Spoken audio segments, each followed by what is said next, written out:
Сәлем достар, бұл Қазақ Story Time, біз бастаймыз. Орман шетіндегі үй жасырынған сұмдық. Бір бөлім қашу және алғашқы түннің ызғары. Қаладан қашу, тыныштық іздеген жан.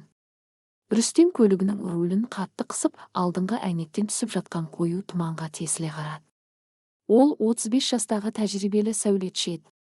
Соңғы 3 жыл оның өмірін тозаққа айналдырған болатын. Сүйікті жұбайымен ажырасу, жұмыстағы бітпейтін стресс, ұйқысыздық және терең депрессия. Қаланың шуы, көліктердің гуілі, адамдардың жасанды күлкісі бәр оның жүйкесін жұқартып біткен. Оған шұғыл түрде бәрінен оқшаулану, өзімен өзі қалу керек болды. Риэлторлық сайттарда ақтарып отырып, ол кенеттен бір хабарландыруға көзі түсті.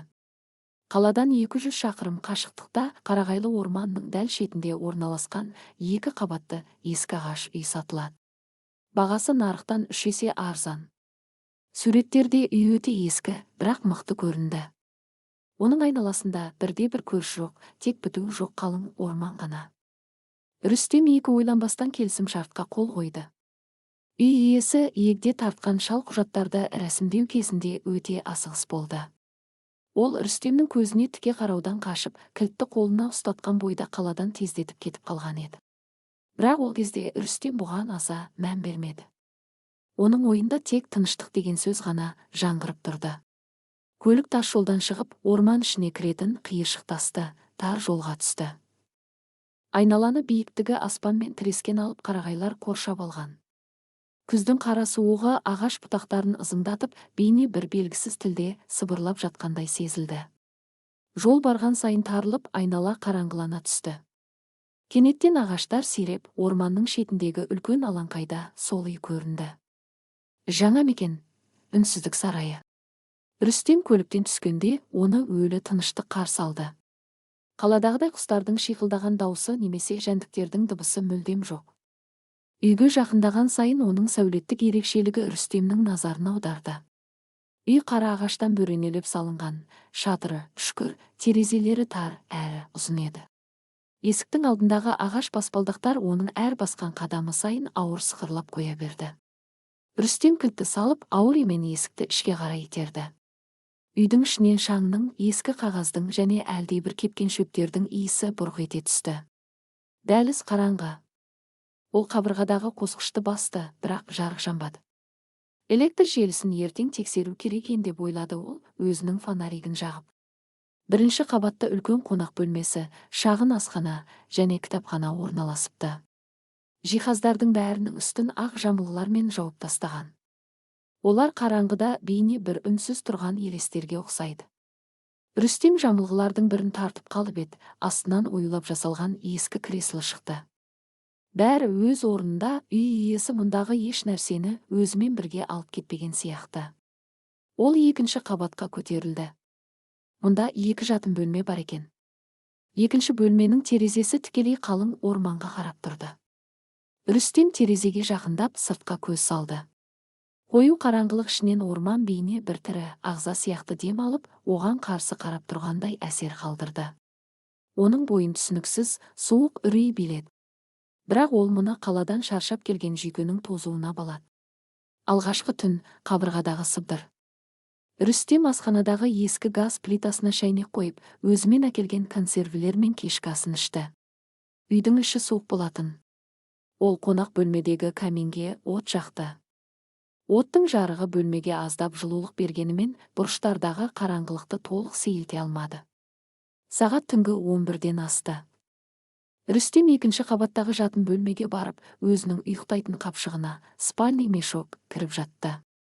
Төменде каминдегі оттың сытырлаған дыбысы ғана естіледі. Ол көзін жұмып ұйқыға кетпек болды. Кенеттен үйдің ішінде оғаш дыбыс пайда болды. Тырс-тырс-тырс. Дыбыс төбеден, шатыр жақтан шығып жатқандай еді. Рүстем көзін ашып тыңдады. Мүмкін, ескі ағаш суықтан сытырлап жатқан шығар, немесе егеу құйрықтар кірса болар деп өзін тыныштандыруға тырысты. Бірақ дыбыс өзгерді. Енді ол төбеден емес, тікелей оның бөлмесінің еденінің астынан шыға бастады. Бұл жай ғана тырсыл емес еді. Бұл әлдекімнің тырнақпен еденнің ағашын ақырын ғана тырнап жатқан дыбысына ұқсайтын. Қыжықыш, қыжықыш. Рүстемнің денесі мұздап кетті. Ол сәулетші ретінде бұл үйдің құрылысын жақсы түсінетін. Бірінші және екінші қабаттың арасындағы кеңістік өте тар болады. Ол жерге қандай да бір ірі жануардың сыйып кетуі мүмкін емес еді. Дыбыс оның кереуетінің дәл астына келіп тоқтады. Сосын терең әрі ауыр күрсінген дыбыс шықты. Иә, дәл адамның күрсінгені сияқты. Рүстем орнынан атып тұрды. Ол қолына фонаригін алып кереуеттің астына үңілді. Ештеңе жоқ. Тек қалың шаң мен ағаш тақтайлар. Ол еденді жұдырығымен ұрып көрді. Дыбыс сап тыйылды. Сол түні ол көз іле алмады. Ол таң атқанша бөлменің бұрышында қолына жиналмалы пышағын ұстаған күйі қалтырап отыр шықты. Үнсіздік енді оған тыныштық емес, ең үлкен қауіп сияқты көріне бастады. Таңғы ізденіс, жертөледегі жасырын есік. Таңғы күннің сәулесі терезеден түскенде түнгі қорқыныштар аздап сейілгендей болды. Рүстем өзіне ыстық кофе қайнатып ішіп, түндегі жағдайды логикалық тұрғыдан түсіндіруге тырысты. Бұл жай ғана иллюзия. Қалалық адамның табиғаттың дыбыстарына үйрене алмауы, деді ол өзіне. Дегенмен ол сәулетші ретінде бұл үйді толықтай зерттеп шығуды ұйғарды. Ол үйдің ішкі сызбасын, планировкасын қағазға сыза бастады. Бірінші қабат, екінші қабат, шатыр. Бәрі қалыпты көрінді. Бірақ ол бірінші қабаттағы кітапхана бөлмесін өлшеп жатқанда бір оғаштықты байқады. Кітапхананың ішкі қабырғасы мен сыртқы қабырғасының арасында шамамен 2 метрдей бос кеңістік қалып тұрған еді. Бұл кеңістікке кіретін ешқандай есік жоқ. Ол кітапханаға кіріп, қабырғаға жапсарлас орнатылған үлкен ағаш кітап сөрелерін стеллаж түрте бастады. Сөрелердің бәрі шаңға батқан, іші толы ескі, шетел тіліндегі кітаптар. Ол қабырғаны ақырын ұрып көрді. Басқа жерлерде дыбыс тұйық, глухой болса, оң жақтағы ең шеткі сөренің артында дыбыс жаңғырығып, қуыс, пустота бар екенін білдіріп тұрды. Рүстем бар күшін салып, ауыр кітап сөресін шетке қарай итерді. Сөре сықырлай отырып, жарты метрдей жылжыды. Оның артында ескі, қара темірден соғылған құлыптаулы есік тұр еді. Оның жүрегі қатты соға бастады. Есіктің бетінде оғаш бір символ ойып жазылған. Бұл араб немесе латын әріптеріне ұқсамайды. Бұл дөңгелек ішінде орналасқан, ағаштың тамырларына ұқсайтын бейне еді. Рүстем үйдің кілттері салынған байламда келіп, әрбір кілтті тығып көрді. Үшіншісі дәл келді. Құлпы сарт етіп ашылғанда, есіктен мұздай суық ауа мен өткір темірдің, немесе қанның иісі бұрқ ете түсті. Фонаригін жағып ішке үңілді. Ол жерде бөлме емес, төменге қарай, жер астына тереңдеп кететін тас баспалдақтар көрінді. Үйдің құжаттарында ешқандай жертөле туралы айтылмаған болатын. Ол баспалдақпен ақырын төмен түсе бастады. Қабырғалар дымқыл тастан қаланған. 10 шақты қадамнан кейін ол үлкен, кең жертөлеге табан тіреді. Жертөленің іші сұмдық салқын. Фонариктің сәулесі айналаны жарықтандырғанда, Рүстемнің көздері шарасына шыға жаздады. Бұл жай ғана жертөле емес еді. Бөлменің ортасында ұзын темір үстел тұр. Үстелдің үстінде ескі медициналық құралдар, скальпельдер, темір қысқыштар, тіпті тот басқан қол арасы, ножовка жатыр. Қабырғаларда темір шынжырлар бекітілген. Ал бұрышта үлкен темір тор тұр еді. Тордың ішінде ескі көрпелер мен әлдебір жанұяның, ер адам, әйел және баланың жыртылған киімдері шашылып жатыр. Киімдердің үстінде қоңырқай тартып кеткен үлкен қан дақтары анық көрінеді. Ол қалтыраған қолдарымен үстелдің үстінде жатқан қара мұқабалы дәптерді алды. Дәптердің сырты шаң басып кеткен. Ол оны ашып бірінші бетіндегі жазуды оқыды. Ол орыс тілінде жазылған екен. 12 қараша 1987 жыл. Орман оларды қабылдады. Мен тамырлардың қалай қоректенетінін түсіндім. Оларға тән керек. Менің отбасым бірінші құрбандық болды. Мен екіншісін күтіп отырмын. Үйге кім келсе де, орман оны жібермейді. Рүстем күнделікті қолынан түсіріп алды. Оның тынысы тарылып, артқа қарай шегіншектей бастады. Ол құжаттарды рәсімдеп берген шалдың неліктен үйді арзанға сатып, көзіне қарамай қашып кеткенін енді ғана түсінді. Ол үйді сатқан жоқ, ол орманға жаңа құрбандық әкеліп берген еді. Кенеттен жертөленің арғы бұрышынан қараңғылықтан бір дыбыс шықты. Бұл түнде оның кереуетінің астынан шыққан дыбыс еді. Қыжы-қыж. Бұрыштағы көлеңкелердің арасынан екі кішкентай, сап-сары нүкте жарқ ете түсті. Бұл адамның да, жануардың да көзіне ұқсамайтын, тек абсолютті зұлымдыққа толы жанар еді. Ол баяу ғана Рүстемге қарай қозғала бастады. Рүстем бар даусымен айқайлап, баспалдақпен жоғары қарай атылды. Орман шетіндегі үй, жасырынған сұмдық. Екі бөлім, тұйық шеңбер және қан ішер тамырлар.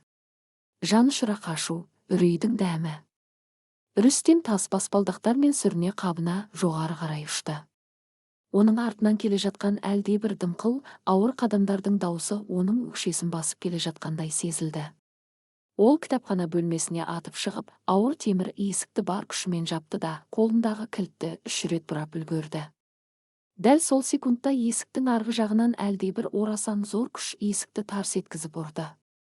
Соққының қатты болғаны сонша кітап сөрелері шайқалып, ішіндегі ескі кітаптар еденге шашылып түсті.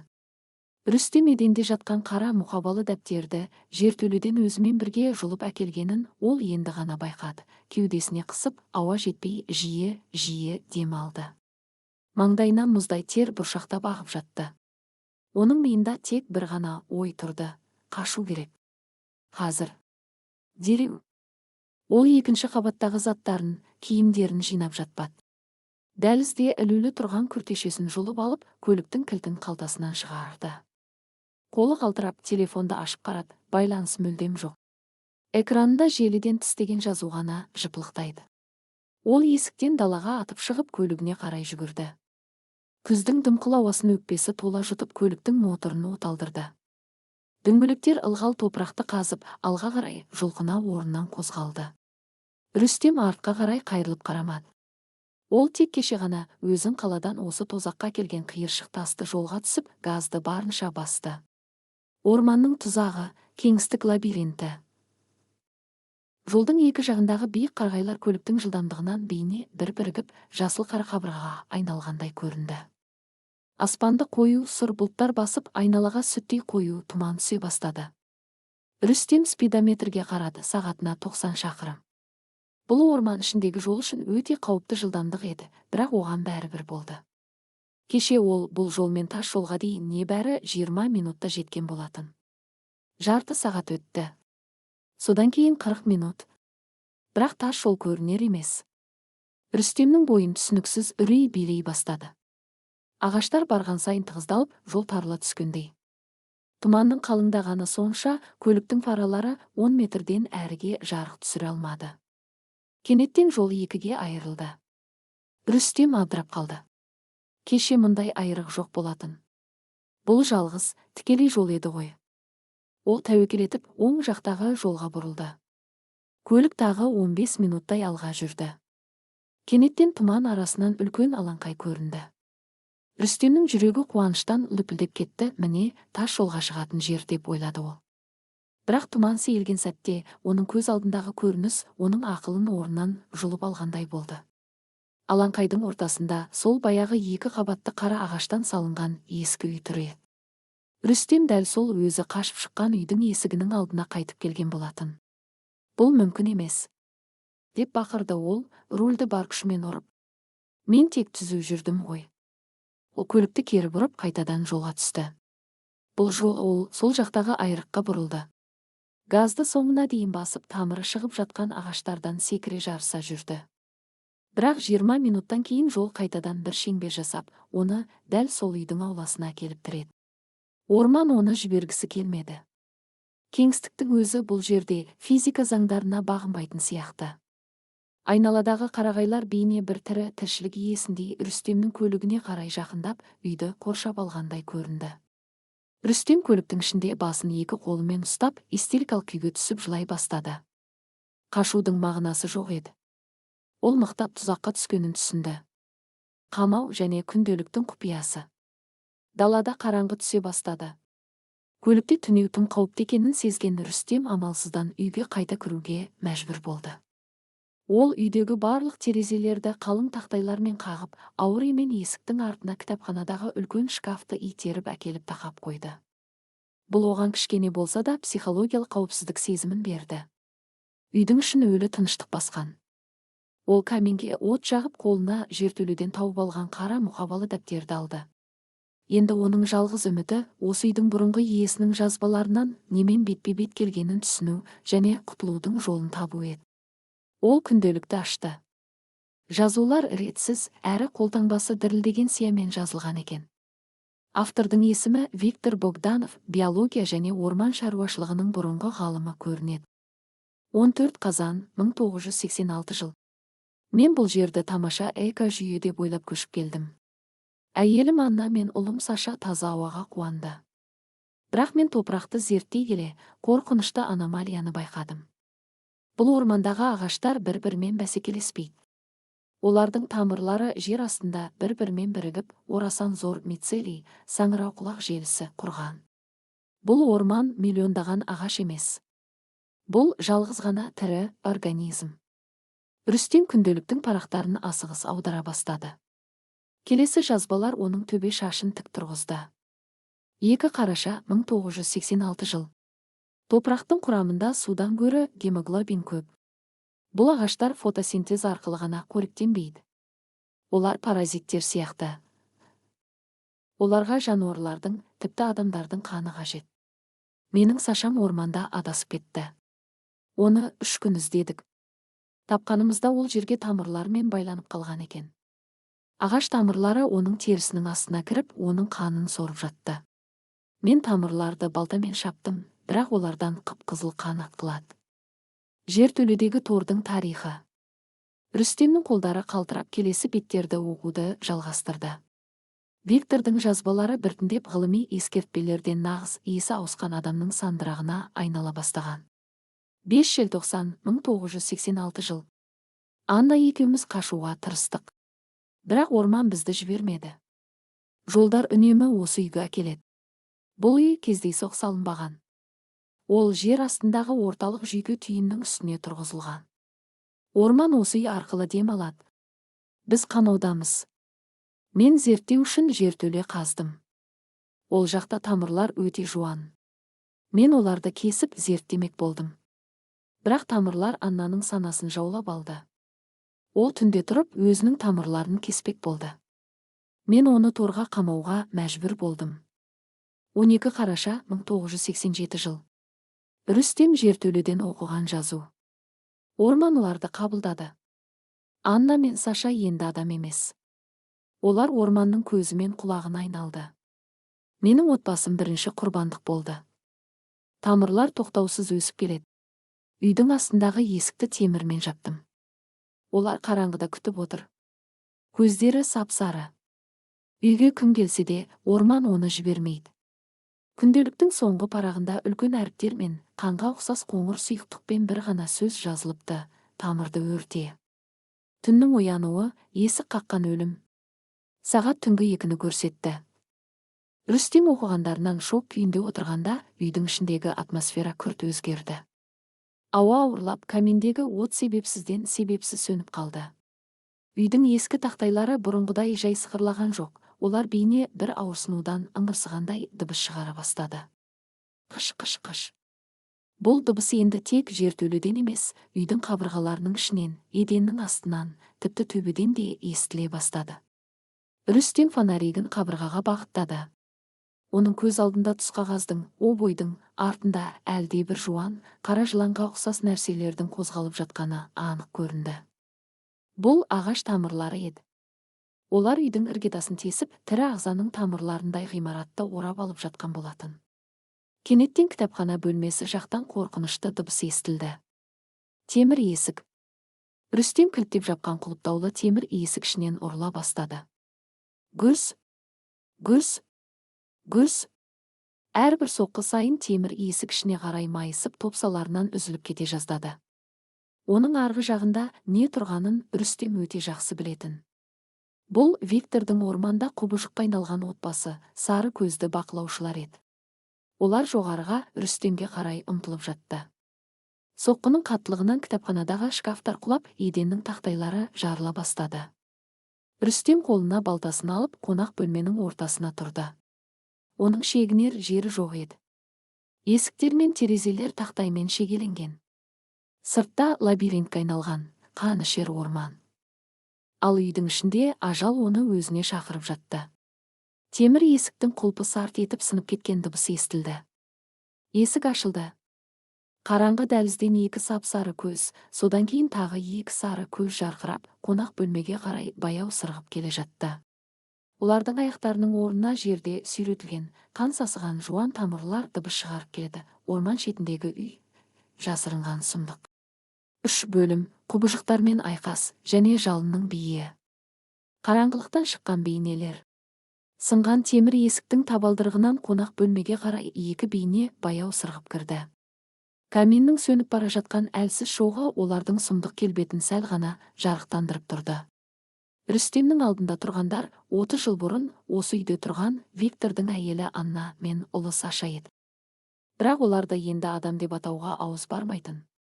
Олардың денелерінің жоғарғы бөлігі адам кейпін сақтаған, теріден сүйектері көрініп тұрған, арық қолдар, шашы жалбыраған бастар. Алайда терілері сұп-сұр, ал күре тамырларының орнында қап-қара сызықтар білініп тұрды. Ең қорқыныштысы, олардың төменгі денелері жоқ еді. Аяқтарының орнына іштерінен шығып жатқан ондаған жуан, қанға бүккен ағаш тамырлары еденде жыландай жыбырлап, оларды алға қарай сүйреп келе жатты. Көздері ешқандай қарашығы жоқ, тұтастай сап-сары, ішінен жарық шығып тұрғандай жарқырайды. Олар сөйлей алмайды, тек жыртылған тамақтарынан бунақ денелердің, жәндіктердің дыбысына ұқсас қыш-қыш-қыш деген үрейлі үн шығарады. Анасының, Аннаның оң қолында құр сүйекке жабысқан саусақтарымен қысып ұстаған пот басқан скальпель бар еді. Ол басын қисайтып Рүстемге қарап, тамырлар мен еденді сызып жақындай түсті. Өмір үшін арпалыс, қан араласқан шырын. Жолама маған, деп ақырды Рүстем қолындағы балтасын жоғары көтеріп. Оның дауысы қорқыныштан дірілдеп шықты. Бірінші болып кішкентай баланың, Сашаның бейнесіндегі құбыжық алға атылды. Оның тамырлары еденнен серпіліп, Рүстемнің үстіне қарай секірді. Рүстем инстинктпен балтасын бар күшімен сілтеп қалды. Балтаның өткір жүзі құбыжықтың иығына сарт етіп қадалды. Рүстем одан ағаштың шырыны, сок, ағат деп күткен еді, бірақ балта тиген жерден ып-ыстық, қоймалжың қып-қызыл қан атқылап шықты. Бұл қан Рүстемнің бетіне шашырағанда, темірдің, мыстың өткір иісі оның жүрегін айнытып жіберді. Құбыжық бала ауырсынуды сезбеді. Ол тек сылдаған дыбыс шығарып, төменгі жағындағы ұзын тамырлармен Рүстемнің аяғын орап алды. Тамырлардың ұштарындағы кішкентай тікенектер Рүстемнің джинсы шалбарын тесіп өтіп, терісіне қадала бастады. Олар қан соруға кіріскен еді. Рүстем ауырсынудан бақырып жіберіп, бос тұрған сол аяғымен құбыжықтың кеудесінен бар күшімен теуіп кеп жіберді. Тамырлар үзіліп, бала еденге домалап түсті. Дәл осы сәтте оның артынан анасы құбыжық жетіп үлгерді. Ол қолындағы скальпельді Рүстемнің мойнына қарай сілтеді. Рүстем басын төмен түсіріп үлгерді, бірақ пышақ оның иығын жанап өтіп, күртешесін жырта тіліп кетті. Жалғыз үміт, тамырды өрте. Рүстем шегіншектеп асханаға қарай бет алды. Физикалық күшпен бұл мақұлықтарды жеңу мүмкін емес екенін ол түсінді. Олар ауырсынуды сезбейді, ал олардың тамырлары кесілген сайын қайта өсіп, ұзарып жатқандай көрінді. Кенеттен оның миында Виктордың күнделігіндегі соңғы қанды жазуы жаңғырып өтті: тамырды өрте. Орман ағаштары балтадан қорықпауы мүмкін, бірақ кез келген өсімдік, кез келген биологиялық ағза оттан қорқады. Рүстем асханаға кіріп тоқтады. Есіне түсті. Кеше ол асхананың бұрышындағы ескі пештің жанынан керосин құйылған 20 литрлік үлкен канистрді көрген болатын. Бұрынғы иелері генераторға немесе шамға қолданатын болса керек. Ол тез арада бұрышқа жетіп барды. Канистрдің іші толы еді. Ол оның қақпағын жұлып алып, асхананың есігіне қарай жүгірді. Құбыжықтар қонақ бөлмеден шығып, асханаға кіре берісте тұр еді. Рүстем канистрдегі керосиннің бір бөлігін олардың үстіне және алдындағы еденге шашып жіберді. Сап-сары көзді мақұлықтар сұйықтықтың не екенін түсінбей, бір сәтке іркіліп қалды. Рүстем қалтасынан оттығын зажигалка шығарып, оны жақты да керосин төгілген еденге лақтырды. Бұрқ, көкпеңбек жалын лезде лаулап асхананың есігін және құбыжықтарды қоршап алды. От мақұлықтардың тамырларына тигенде, олар адам төзгісіз, құлақ тұндыратын ашы дауыспен шыңғыра бастады. Бұл дыбыстан үйдің терезелері дірілдеп кетті. Отқа оранған құбыжықтар шегіншектеп қонақ бөлмеге қарай қаша бастады. Қараңғылықтың жүрегі жертөлеге түсу. Бірақ Рүстем бұл жай ғана уақытша шешім екенін білді. Ол құбыжықтарды ғана емес, оларды басқарып отырған орманның жүйке түйінін жою керек. Ол үшін ол өлім ұясы орналасқан жертөлеге түсуге тиіс болатын. Ол қолына канистрді және балтасын қайталды. Оттың ортасынан секіріп өтіп, жанып жатқан құбыжықтарды айналып өтіп, кітапханаға қарай ұмтылды. Сынған темір есік үңірейіп ашық тұр еді. Ол тас баспалдақтармен төменге қарай жүгірді. Жертөлеге түскенде Рүстемнің көз алдына тозақтың нағыз көрінісі ашылды. Бірінші рет түскенде ол толықтай қараңғы болғандықтан байқамаған екен. Жертөленің төбесі мен қабырғаларында орасан зор пульсация соғып тұрған, дүрсілдеген қап-қара тамырлар өріліп жатыр еді. Ортадағы кеңістікте бұл тамырлар бірігіп, үлкен диаметрі 3 метрге жететін алып, биологиялық жүрекке ұқсас массаны құраған. Бұл масса адамның жүрегі сияқты соғып, оның ішінен қып-қызыл жарық әлсіз ғана шығып тұрды. Оған орманның барлық ағаштарынан қан мен биологиялық материал ағып келіп жатқандай. Бұл орманның орталық миы, оның асқазаны еді. Тазартушы жалын. Орталық түйін Рүстемнің келгенін сезді. Алып жүректен жан-жаққа қарай ондаған жіңішке, жылан тәрізді тамырлар атылып шығып, Рүстемге қарай ұмтылды. Олар оның балта ұстаған қолын, аяғын және белін орап үлгерді. Тамырлардың күші орасан зор еді. Олар Рүстемді ауаға көтеріп, орталық жүрекке қарай тарта бастады. Жоқ, бұлай болмайды, деп ыңырсыды Рүстем. Ол бос қалған сол қолымен керосин толы канистрді айналдыра сілтеп, ішіндегі барлық сұйықтықты алып тамырлы жүрекке, қабырғадағы тамырларға қарай шашып жіберді. Керосин орталық түйінді толықтай жуып өтті. Рүстем қалтасындағы екінші оттықты, қосалқы оттық, шығаруға тырысты, бірақ тамырлар оның қолын қысып тастаған еді. Ол бар күшін жинап, саусақтарымен оттықтың тетігін басты. Ұшқын шықты, бірақ от жанбады. Тамырлар оны жүрекке жақындатты. Орталық массаның ішінен тістері бар, жұтқыншаққа ұқсас саңылау ашылып келе жатты. Жаншы, қарғыс атқыр, деп бақырған Рүстем оттықты екінші рет басты. Бұл жолы ұшқын керосиннің буына ілікті. Гух деген жойқын дыбыспен жертөледегі ауа бірақ сәтте жанып кетті. Орталық масса толықтай отқа оранды. Жарылыс және аман қалу. Оттың лебі тамырларды бірден күйдіре бастады. Алып жүрек жан түршігерлік, мыңдаған адамның бірге бақырған даусына ұқсас дыбыс шығарып, жарыла бастады. Рүстемді ұстап тұрған тамырлар босап кетіп, ол еденге құлады. Жертөле ішіндегі температура бірнеше секунд ішінде дозақ отындай көтерілді. Қабырғалардағы тамырлар өртеніп, олардан қайнаған қан мен ірің аға бастады. Рүстем орнынан атып тұрып, тас баспалдақпен жоғарыға қарай ұмтылды. Бірінші қабатта толықтай отқа оранған екен. Кітапхана, қонақ бөлме, бәрі лаулап жатыр. Анасы мен баласының құбыжық бейнелері кіре берісте күлге айналып бара жатты. Үйдің ағаш құрылысы кепкен шырпыдай тез тұтанған еді. Рүстем балтасын алып, терезелерді қағып тастаған тақтайларды бар күшімен ұрды. Үшінші соққыдан кейін тақтайлар сынып, терезе ашылды. Ол қалың түтіннен тұншығып жанып жатқан үйден далаға, дымқыл шөптің үстіне секіріп түсті. Орманның кек алуы. Ол ауа жұтып, жерде бірнеше метр аунап кетті. Артына бұрылып қарағанда, екі қабатты ескі үйдің толықтай жалынға оралып, қара аспанды жарық қылғанын көрді. Оттың тілдері шатырдан биікке көтеріліп жатты. Жертөледегі орталық жүйке түйіннің жойылуы үйді ғана емес, бүкіл орманды дүр сілкіндірді. Рүстем жерде жатқан күйі айналасындағы биік қарағайларға қарады. Үрей әлі бітпеген еді. Жер астынан ауыр гүрілі естілді. Жер сілкінгендей дірілдеп, орманның шетіндегі ағаштар өз тамырларын топырақтан суырып шығара бастады. Үйдің астындағы жүректің өлуі орманды өлтірген жоқ, ол тек оның мыңдаған жылдық ашуын оятқан еді. Ағаштардың бұтақтары Рүстемге қарай иіліп, миллиондаған жапырақтардың сыбдыры бір ғана сөзді қайталап жатқандай естілді. Сен біздіксің. Рүстем орнынан тұрды да, көлігін тастап тұман басқан қараңғы жолмен қарай алға қарай бар күшімен жүгіре жөнелді. Оның артынан бүкіл орман тіріліп, оны қуа бастаған болатын. Бұл енді жай ғана қашу емес, бұл табиғаттың ең көне зұлымдығымен жарыс еді. Орман шетіндегі үй, жасырынған сұмдық. 4 бөлім, тірі лабиринттің қаһары және санадағы жанкешті жүгіріс, ағаштардың оянуы. Артында лаулап жанып жатқан 2 қабатты үйдің жарығы түнгі аспанды қып-қызыл қан түсіне бояды.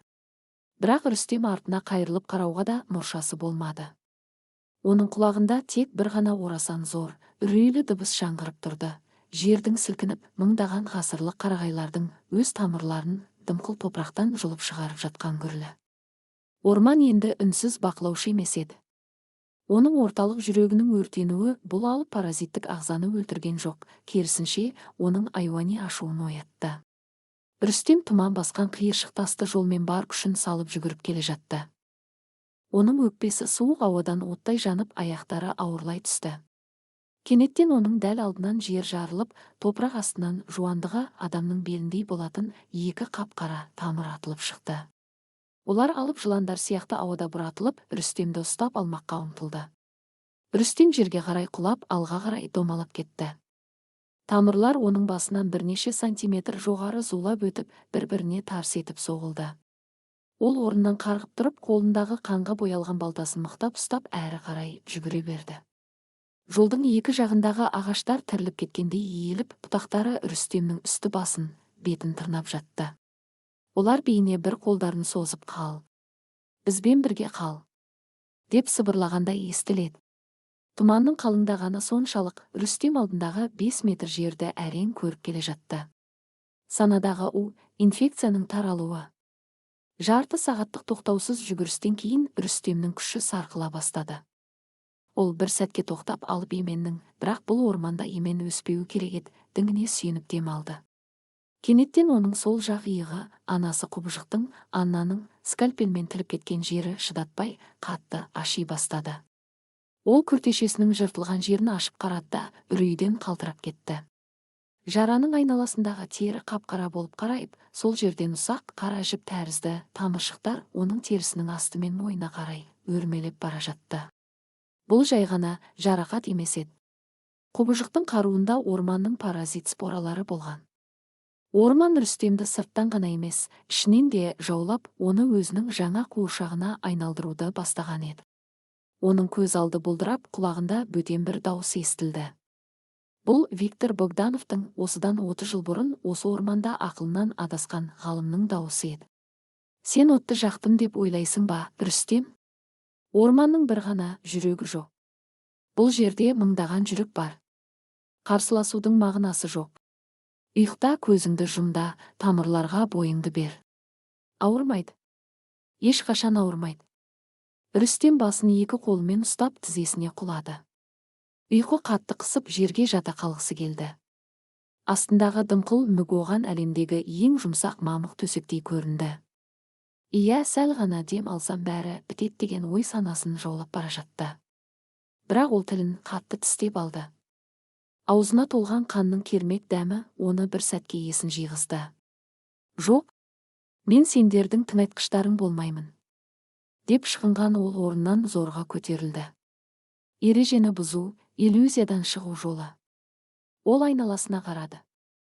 Жол тағы да 2-ге айырылып жатыр еді. Бұл сол баяғы көлікпен адасқан кездегі айыры. Егер ол осы жолмен жүре берсе, геометриялық иллюзия оны қайтадан жанып жатқан үйдің ауласына, яғни ажалдың қақ ортасына алып баратынын ол нақты түсінді.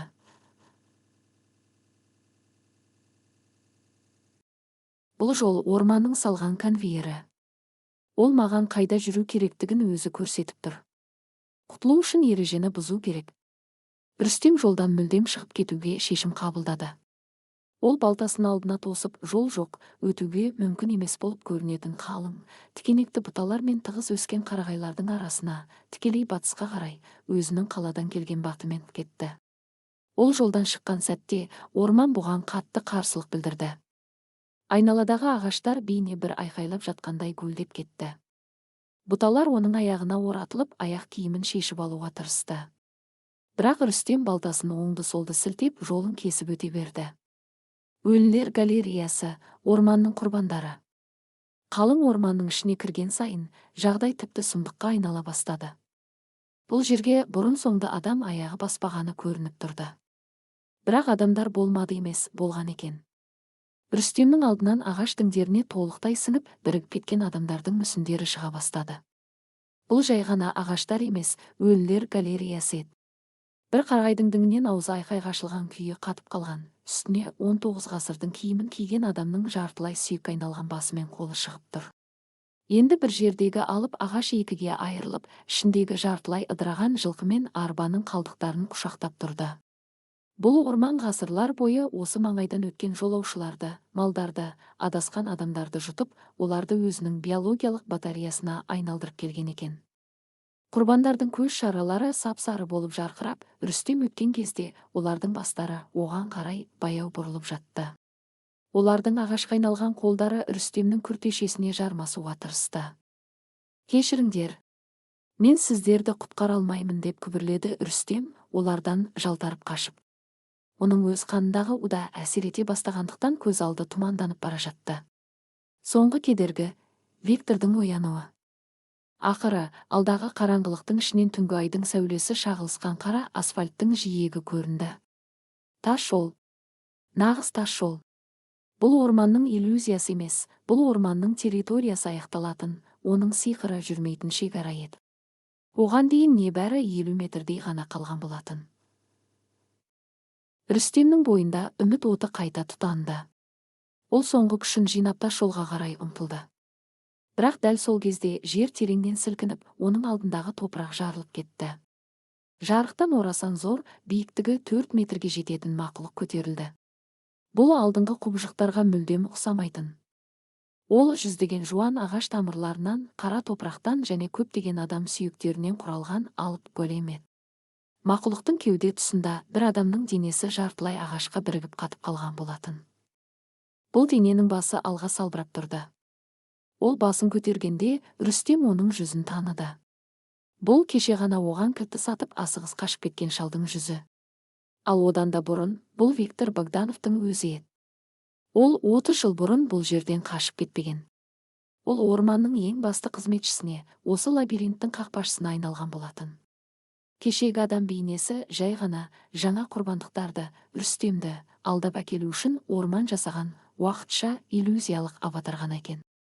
Алып құбыжық екі қолын, олар тамырдан өрілген алып шоқпарға ұқсайтын, көтеріп, Рүстемнің жолын толықтай жауып тастады. «Сен шекарадан өтпейсің. Ешкім бұл жерден тірі кетпейді» деген зор, жер астынан шыққандай дауыс Рүстемнің миының ішінде тікелей жаңғырды. Виктор мақұлық қолын сілтеп қалды. Рүстем балтасын тосып үлгергенімен, орасан зор күш оны 5 метр артқа ұшырып жіберді. Рүстем ағаштың діңіне арқасымен қатты соғылып, аузынан қан түкірді. Оның балтасы бір жақта ұшып кетті. Шешуші сәттің алдында. Ол жерде жатып, өзіне қарай адымдап келе жатқан 4 метрлік құбыжыққа қарады. Тас жол қол созым жерде, бірақ оған жету мүмкін емес сияқты. Иығындағы қара тамырлар оның мойнына жетіп санасын тұмандатып бара жатты. Оның ешқандай қаруы, оттығы немесе керосині қалған жоқ еді. Бірақ Рүстемнің көзі шөптің арасында жатқан, манағы соққыдан сынған үлкен қарағайдың үшкір бұтағына түсті. Бұл ағаш отқа тимесе де өте ауыр және өткір еді. Ал құбыжықтың дәл ортасындағы Виктордың адамдық денесі қорғалмаған ең осал тұс болып көрінді. Рүстем тістерін қайрап сынған бұтақты қолына алды. Бұл оның соңғы мүмкіндігі еді. Не өлім, не азаттық. Ол өзінің барлық қорқынышын, қаладағы депрессиясын және осы ормандағы көрген тозағын бір ғана жабайы күшке айналдырып, орнынан тік тұрды. Құбыжық оған қарай соңғы, өлімші соққысын жасауға ұмтылды. Орман шетіндегі үй. Жасырынған сұмдық. 5 бөлім, финал, азаттық құны және мәңгілік тыртық. Ақырғы айқас, жүрекке қадалған үміт. 4 метрлік алып голем құбыжық өзінің тамырлардан өрілген орасан зор қолын жоғары көтерді. Оның әрбір қимылынан сынған сүйектердің сытырлаған дыбысымен шіріген топырақтың иісі шығып тұрды. Құбыжықтың дәл ортасындағы Виктордың адамдық кеудесі алға шығып, оның сап-сары көздері Рүстемді өшіре қарады. Рүстемнің қолында тек ұшы үшкірленген, сынған қарағай бұтағы ғана бар еді. Оның бүкіл денесі ауырсынудан қақсап тұр, ал сол жақ иығындағы қара паразит тамырлар оның мойнына жетіп, санасын бұлыңғырлатып бара жатқан болатын.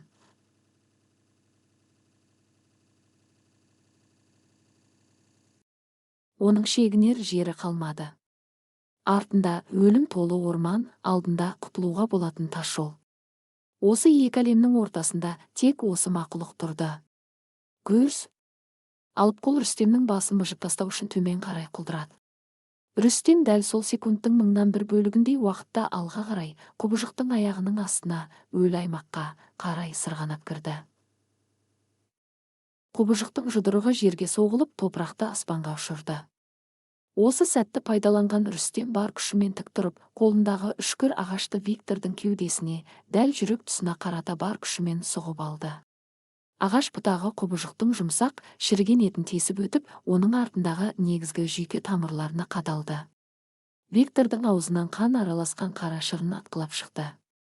Бұл сенің орманың емес. Бұл менің өмірім, деп ақырды Рүстем. Ағашты одан сайын тереңге итеріп, орманның қақпашысы адам төзгісіз, құлақ тұндыратын дыбыспен бақырды. Оның көзіндегі сап-сары тозақ жарығы бір сәтте сөніп қалды. Алып мақұлықтың денесін ұстап тұрған мицелий, тамырлар желісі, үзіліп, голем лезде ыдырай бастады. Ол жүздеген шіріген ағаш бөліктеріне, топыраққа және ескі сүйектерге айналып, Рүстемнің алдына шашылып түсті. Шекарадан өту, асфальттың суығы. Рүстем үйіндінің астынан зорға шығып, алға қарай ұмтылды. Ол бар жоғы 10 шақты қадам жасап қатты, тегіс бетке тас жолдың асфальтына келіп құлады. Ол арқасымен жатып түнгі аспанға қарады. Асфальттың мұздай суығы оған әлемдегі ең керемет, ең жұмсақ сезімдей көрінді. Ол шекарадан өтті. Рүстем басын бұрып, орман жаққа қарады. Сұмдық көрініс, мыңдаған қара тамырлар асфальттың жиегіне дейін жетіп келген.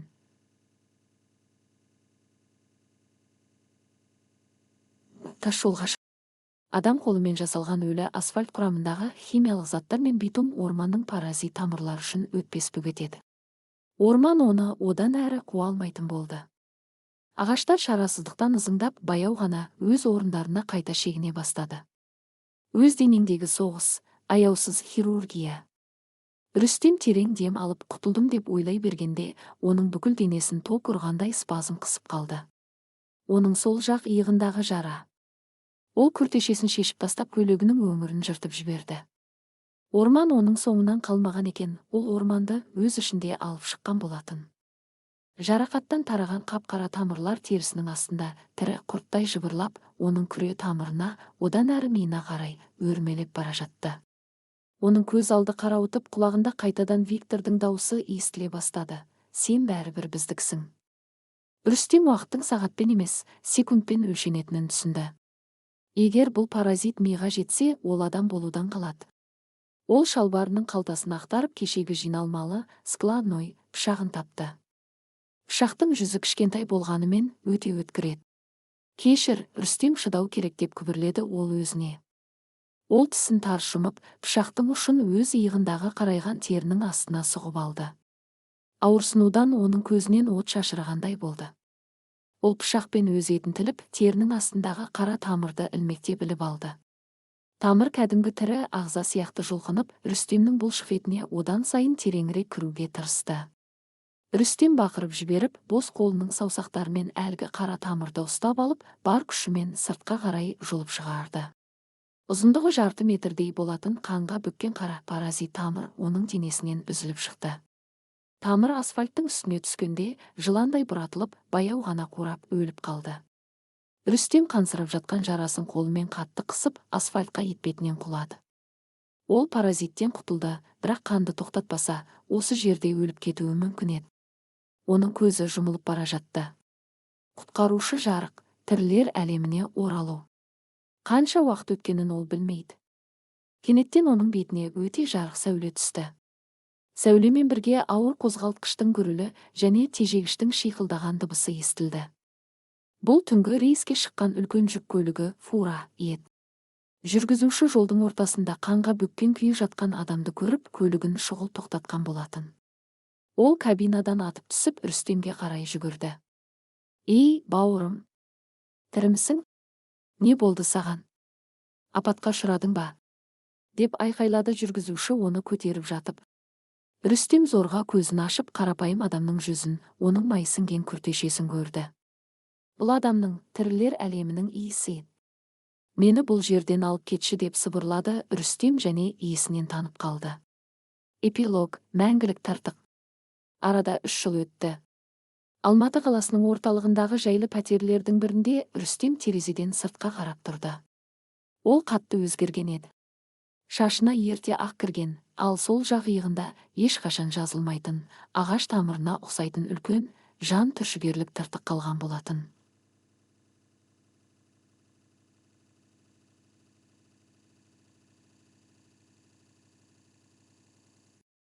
Ол ауруханада 1 ай жатты. Полиция орманның шетіндегі үйді тексеруге барғанымен, ол жерден тек түбіне дейін жанып кеткен күл мен ескі сүйектерді ғана тапты. Рүстемнің орман тірі, ол адамдарды жейді деген сөздерін олар психологиялық шок пен жарақаттан кейінгі стреске сыр болады. Ресми түрде ол жабайы аңдардың шабуылына ұшырады деп жабылды. Риэлторды да, үйді сатқан шалды да ешкім таба алмады. Олардың құжаттары жалған болып шықты. Рүстем сәулетшілік жұмысын жалғастырды. Бірақ ол енді ешқашан ағаштан үй салмайтын болды. Ол тек бетон, шыны және темірмен ғана жұмыс істеді. Ол табиғаттан, әсіресе қалың ормандардан өлердей қорқатын. Оның үйінде бірде-бір гүл жоқ. Бір күні кешке жаңалықтардан диктордың даусы естілді. Қарағайлы орманының аумағында жоғалып кеткен 3 туристті іздеу жұмыстары әлі де нәтиже бермей жатыр. Құтқарушылар тобы орман ішіндегі бағдарлаудың қиындығына шағымдануда. Олардың айтуынша, орман ішіндегі жолдар үнемі өзгеріп отыратын көрінеді. Рүстем теледидарды өшіріп тастады. Ол терезеге жақындап, қолымен иығындағы тыртығын сипады. Тыртық кейде, әсіресе күзде, ылғал ауа райында әлсіз ғана бүлкілдеп соғып тұратындай сезілетін. Ол орманның өлмегенін жақсы білетін. Бір жүректің өртенуі орасан зор жерасты мицелийі үшін жай ғана кішкене жарақат еді. Орман әлі де сол жерде. Ол өзінің жаңа құрбандарын күтіп жатыр. Ол үнсіз, шыдамды және мәңгілік. Рүстем көзін жұмды. Ол аман қалды, бірақ оның жанының бір бөлшегі мәңгілікке сол қараңғы орманның тамырларына байланулы күйінде қалған еді. Хикаяның соңы